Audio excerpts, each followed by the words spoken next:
It is almost complete.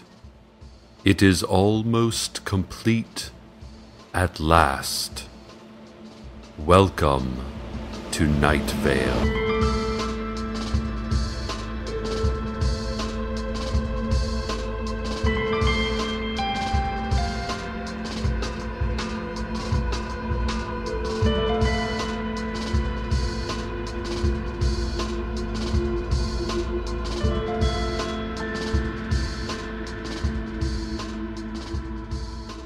Hello there.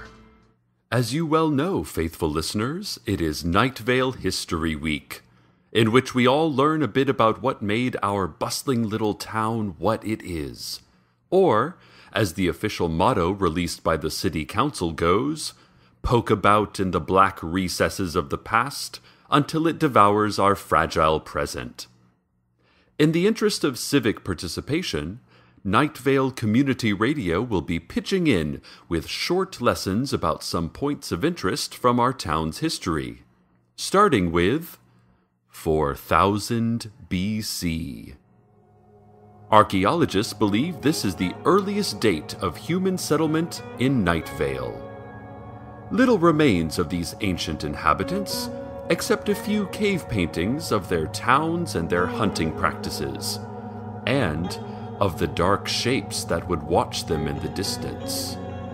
Inhuman, shimmering shapes that never came closer or farther away, but whose presence could be felt even with eyes shut tight, huddled in fur and the company of another human's naked skin.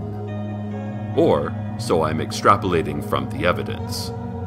The cave paintings mainly resembled smudges now, after their original discoverer attempted to power wash them off the wall because he, on religious grounds, did not believe in the past.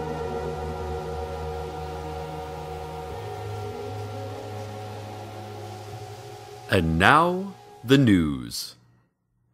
The Night Vale Tourism Board asks that whoever is telepathically assaulting the tourists, please stop. According to the NVTB Executive Director Madeleine Lafleur, there were 2 separate incidents in 1 week of entire tour buses suddenly shrieking in unbridled terror and trying to blind themselves using rolled-up, visitable Night Vale brochures, all to the utter confusion of the bus drivers. Lafleur added, "We just had those brochures printed." Lafleur claims that tourism accounts for tens of thousands of dollars annually for Night Vale, and the town prides itself on hospitality. She said if good-hearted families travel to Night Vale only to find their subconsciouses besieged with unforgettable revelations, horrors buried so deep as to be completely indescribable, revealing wholly unbearable new truths, then we certainly can't expect these people to return, let alone leave good Yelp ratings for local businesses. The city is asking residents for help in determining who or what is causing these psychological infractions. The tourism board is offering puppies as a reward for information on this case. Or, even if you don't have information, the city asks that you come get a puppy or 2 anyway. Seriously, downtown municipal offices are overrun with them. In the trees, walls, carpentry, the exterminators are completely stymied by this infestation. Please help. It has been several weeks since anyone in Night Vale has seen the Apache Tracker, that white guy who wears the inaccurate and horribly offensive Indian headdress everywhere. He has not been seen since he began investigating the great screaming heard at the post office and the words written in blood inside. Also, the entire structure of his house has vanished, and the lot where it stood is now a bucolic meadow that neighborhood kids will not ever enter, for reasons even they are unable to explain. I think I speak for everyone in the community when I say good riddance to that local embarrassment. He made the whole town look ignorant and racist. And now, let us continue with our Night Vale History Week special feature. The year 1745. The first white men arrive in Night Vale, which was not Night Vale then, but was rather just another part of a large and featureless desert. I think we can all agree, though, that even as large and featureless as the desert was, the part that would eventually become Desert Bluffs was still probably awful and drab in comparison to our part. In any case, the story goes that a party of explorers came to the area that would be Night Vale, looked around, and immediately left to go find somewhere with more water and maybe some trees. Then another 3 parties of explorers did the same thing. Then finally, one party of explorers all looked at each other, shrugged, and plopped down their stuff. And thus was a proud city born.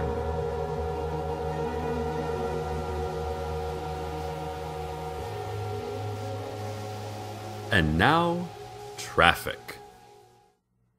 Crews from the Department of Public Safety will be repainting highway lane markers this week. The common white dashes and double yellow lane dividers will be replaced with colorful ceramic mosaics depicting disgruntled South American workers rising en masse against an abusive capitalist hegemony. The protective steel barriers along curves in the road will be taken down to make room for some really lovely and provocative butcher paper silhouettes of slavery-era self-mutilation, reflective of centuries of slow genocide and dehumanization by Western imperialists, designed by contemporary art darling Kara Walker. Also, exits 15 to 17 along Route 800 will be closed for the next 2 Saturdays because of the biennial Lee Marvin Film Retrospective. So, please watch for working crews this weekend. Lower your speed, and don't forget to tip the DPS shift leaders. 20% of your current mileage is standard. Lack of tipping is the leading cause of sinkholes in the U.S. The year 1824. The first meeting of the Town Elder Council, predecessors to the City Council. Picture them. Crimson robes and soft meat crowns, as was traditional at the time, setting the groundwork for the splendor of today's Night Vale. A number of elements of our modern civic process were invented in that single 3-hour meeting, including the City Council membership, since unchanged, the lovably Byzantine tax system, as well as the system of brutal penalties for mistakes, and the official town song, chant, and moan. All records of this meeting were destroyed, and, according to a note being passed to me just now, I am to report to City Hall for re-education effective tomorrow morning. Oh dear. The results of a recent survey of Night Vale residents came to light this week. The study found widespread dissatisfaction with our town's public library, and when considering the facts, it's easy to see why. The public computers for internet use are outdated and slow. The lending period of 14 days is not nearly long enough to read lengthier books given the busy schedules of all our lives. The fatality rate is also well above the national average for public libraries. The library Bloodstone Circle does not appear to have seen any maintenance or cleaning in some time. there are reports of a faceless specter moving about the biographies section, picking off lone browsers one by one. And that biographies section, by the way, is far too small and has been oddly curated, containing 33 copies of the official biography of Helen Hunt and no other books. From top to bottom, the public library is a disgrace to our fair city, and I can only hope our city council does something about that soon. Or I may find myself hoping that the faceless specter puts the library to the same mysterious violent end as its many victims. Night Vale High won the grudge match against the Desert Bluffs Vultures last night. Two-headed quarterback Michael Sandero credits the win to help from Angels. The Angels have made an adamant denial of any involvement whatsoever in the game. The school district ethics committee has announced that they will look into any possible angelic interference. Speaking of which, Night Vale High School is adding metal detectors, and parents and students alike are outraged. Several parents we talked to said that NVHS students have long been recipients of shadow government-issued Uzis and rifles, as well as tasers and armor-piercing munitions. The school board's decision to put up metal detectors, according to parents, impinges on the clandestine operations rights as a vast underground conspiracy of giant megacorporations and corrupt world leaders to bear arms via teenage paramilitary proxies. The school board countered that studies indicate that weapons distract from educators' ability to educate, and that students who bring firearms to classrooms are more likely to use firearms than students without firearms. The school board says that school shootings can only get in the way of a quality education. Well, at the risk of becoming too much a part of this story, dear listeners, might I say that the Night Vale School District is overstepping its bounds by telling us whether or not our children can be armed by undercover militants? Should it be a school's job to say, "No, child, you cannot have grenades or assault rifles in the classroom"? I think not. Beginning November 1st, all students at NVHS will enter through metal detectors. Any firearms or weaponry found will be confiscated and held in the counselor's office until after school, when the students can pick them up again. Seriously, listeners, what's next? Removing the line, "Praise the beams, praise, O ye knowing beams that guide our lives, our hearts, our souls. Praise, O highest, to ye all-powerful beams," from the Pledge of Allegiance? Let's return to another key moment in Night Vale history. The year 1943.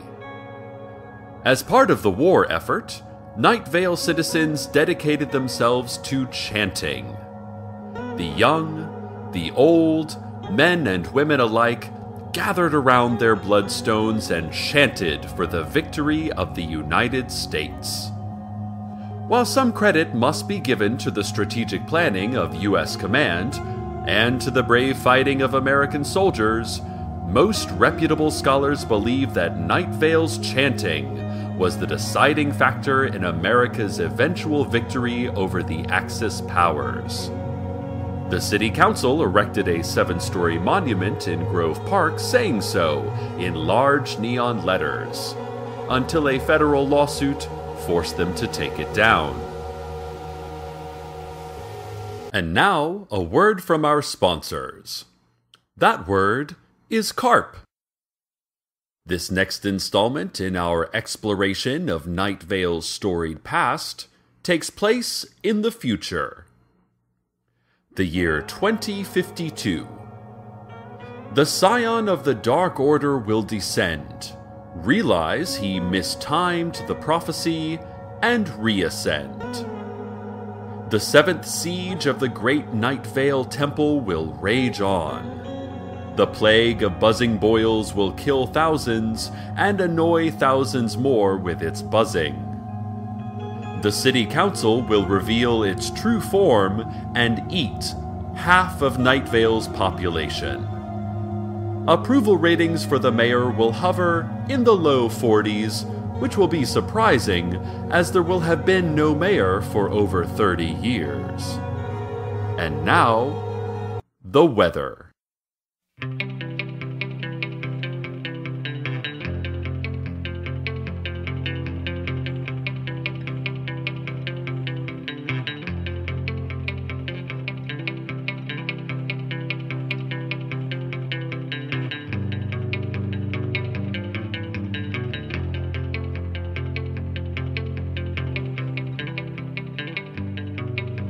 I guess by the blood stain of your lips and the wonder of your fingertips, I should prove true to my emptiness and stay here. Well, I'm just a kid of ill repute, but the skin I wear's my only suit, and you're just a substitute for the one that I hold dear. You know you could be anyone. God forgive my tasteless tongue. I never should have been set free. I caught my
The Night Vale Business Association announced today that the Night Vale Harbor and Waterfront Recreation Area was not actually something that ever existed in reality, but was instead a shared hallucination of the entire town's population. As such, they are proud to declare that they have never suffered any sort of disastrous business failure, and the reportedly massive amounts of money lost on building waterfront facilities in a desert are fabrications of our collective consciousness. They recommend consulting your dream interpretation manuals to determine exactly what this Night Vale Harbor vision could mean. They also said that if you happen to stumble on the waterfront buildings out in the desert exactly where you remembered them, and they seem completely real, standing as vacant and useless as the day they were built, that's because you are still hallucinating and should seek medical treatment immediately. Or have a member of the city council howl at you if you are of the olden faith and do not believe in modern medicine. For our final story in this week's featured look into the history of Night Vale, let's look at the very recent past. Yesterday. I had cereal for breakfast, a sandwich for lunch, steak for dinner. Cars were driven, cars were not driven. The sun gave a great shout of light and then, after several hours of thought, quietly retracted the statement. Old woman Josie dug up a box in a shady corner of her yard and carried it, cradled in her arms like a baby or a delicate explosive, to another part of her yard where she buried it again. An unknown person did something that no one else saw, the nature and extent of which is impossible to determine, and the result of which will be lost in the chaotic chain of causation and consequence that is history. But most importantly, all of us here in Night Vale, in America, in the world, in the secret orbital bases, all of us got through another day. We passed the time from one end of 12 to the other without stopping once. Well done, us. Good job, people who experience time. Time experiencers, good job. And from this moment in history, the one that's happening right now, good night.